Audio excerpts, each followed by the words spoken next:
আওয়ামী লীগ ফিরে আসলে কেউ বাঁচতে পারবেন না। হাসিনা পালিয়ে গেছে, কিন্তু ফ্যাসিবাদ কিন্তু পালিয়ে যায়নি। যতক্ষণ না তারা নির্মূল হচ্ছে, আমাদের সংগ্রাম জারি রাখতে হবে। আওয়ামী লীগ ফিরে আসলে কেউ বাঁচতে পারবেন না।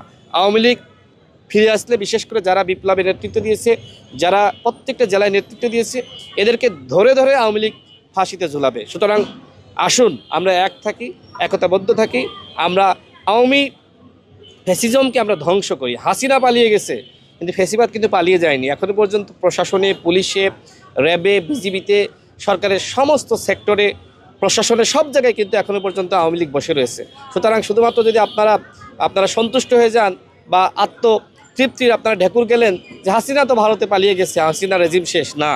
হাসিনা পালিয়ে গেলেও হাসিনার প্রেতাত্মারা এখনো পর্যন্ত বাংলাদেশে রয়েছে। যতক্ষণ না তারা নির্মূল হচ্ছে, আমাদের সংগ্রাম জারি রাখতে হবে।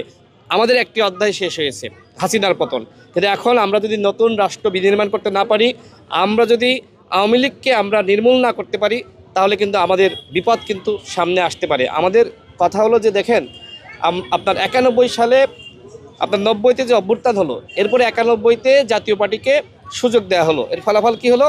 জাতীয় পার্টি 25টি আসন পেল এবং পরবর্তীতে জাতীয় পার্টি পুনর্বাসিত হলো। এরপরে কি হলো? এরপরে জাতীয় পার্টি বাংলাদেশের রাজনীতি ধ্বংস করে ফেলিয়েছে। তারা কেনা বেচার মাধ্যমে বাংলাদেশের গণতন্ত্রকে ধ্বংস করেছে।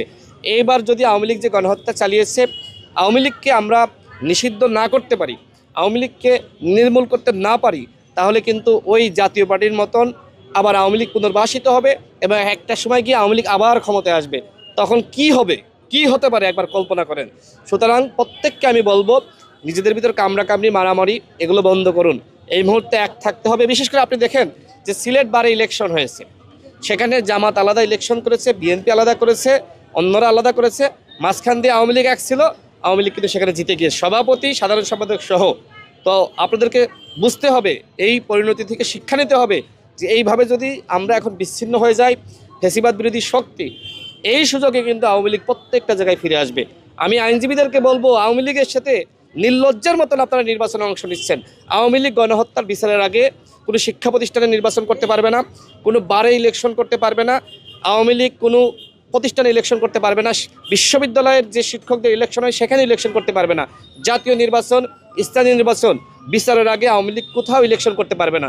এবং শুধুমাত্র বিচারই না, আওয়ামী লীগকে অবশ্যই নিষিদ্ধ করতে হবে। আওয়ামী লীগ যেহেতু পরপর 2বার গণহত্যা চালিয়েছে, 71-এর পরে শেখ মুজিবের নেতৃত্বে একবার গণহত্যা এবং এই 24-এ তার মেয়ে শেখ হাসিনার নেতৃত্বে গণহত্যা। আমরা চাই না তৃতীয় কোনো গণহত্যার সুযোগ আওয়ামী লীগ পাক। এই কারণে আমাদের দাবি হলো আওয়ামী লীগকে নিষিদ্ধ করতে হবে।